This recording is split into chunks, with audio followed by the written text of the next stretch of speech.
All right, so now we're going to talk about channels. And the channels, when a lot of people start thinking about their business to begin with, the first thing they start thinking about is marketing, right? Like, how am I going to find people? How am I going to find these individuals that are going to want this product or service that I am actually providing to them, right?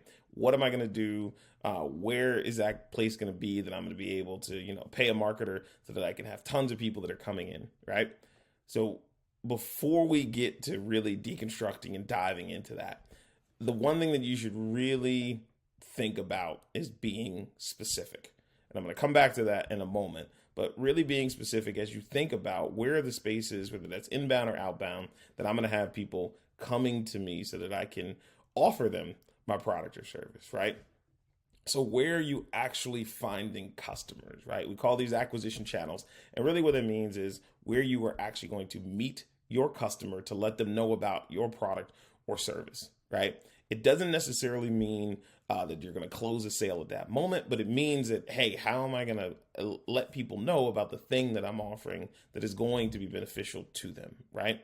This is really important to think about. Where are you finding these individuals, whether that's in a physical space, whether that's in a digital space, and where that is, because there's a lot of things that are going on in people's minds and their lives. They're doing a lot of different things. So the question is, how are you cutting through that so that you can actually get them to pay attention to what it is that you want to sell to them, whether that's a product or a service, right? So we're going to go through these really quickly, some of the types of acquisition channels, and I'm going to give a couple of different examples. But the one thing that I'm going to come back to again is like, be specific, right? So if you are going to be doing events, what kind of events? Are you selling at a farmer's market? Are you doing local community events, right? It depends on what actually your offering is that makes sense for you to actually be at specific kinds of events, right? So being able to take a lot of time to think back to a lot of the stuff that we did with the customers, where are those customers that have this challenge or problem that you are aiming to solve? What events are they going to, right? If you are selling, tickets to ski lodges, right? Does it make sense to go to a surfing convention? It might, but it might not, right? Like, what are you doing and how are you making sure that you're actually in the spaces where you're going to be able to engage and interact with those people who are your customers, who have this challenge that you are aiming to solve and they're going to pay you to solve it. Same thing with social media. Now, I mentioned this before, but this is a really big one about being specific. All of the individualized social medias are different.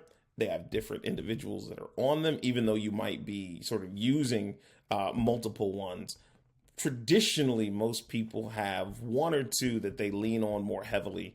And the reason why they lean on them more heavily is a specific kind of thing, right? People might use Facebook to stay in touch with family, TikTok for, engaging with funny videos because they like that. LinkedIn is a more professional kind of setting.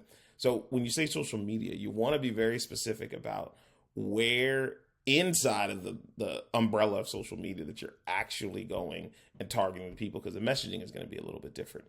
Email marketing. In this case, it's like it'll be in their inbox, but is this their personal inbox? Is this their business inbox? Like, what does that actually sort of look like? TV and radio ads, right?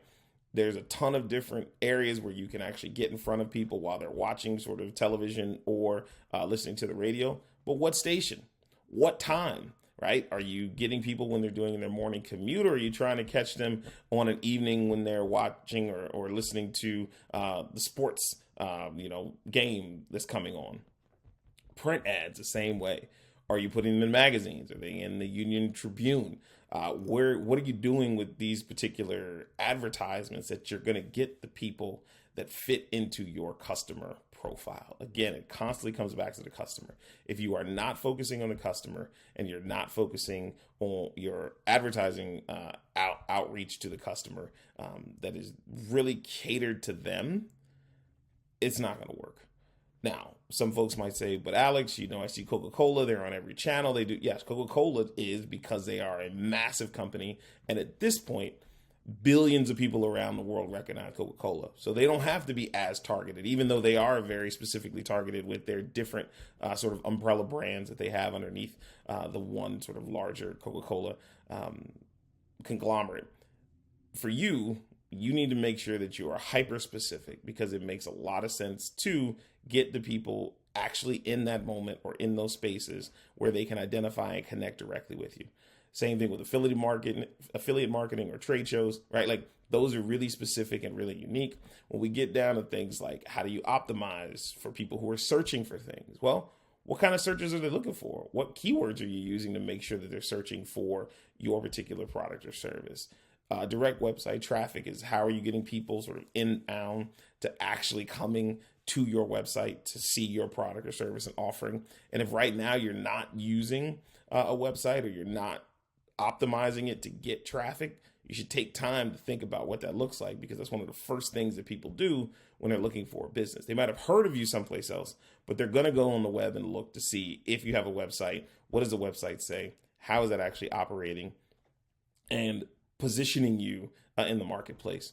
And the last two are cold calling and direct mail. And so some folks might say, okay, well, these are more the outdated, the older, the more traditional kind of things. But there may be some opportunities depending upon what you are selling or what your services are, that this might work, right? If you're doing business to business and you want to sell to an IT department, they are on the computer all day long. So maybe a phone call kind of breaks that up. And so you have the opportunity to actually talk to a decision maker.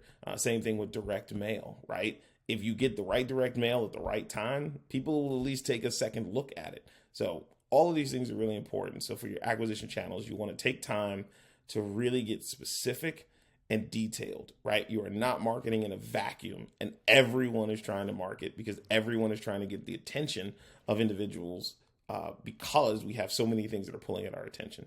So we're going to be back with the next bit in a couple seconds.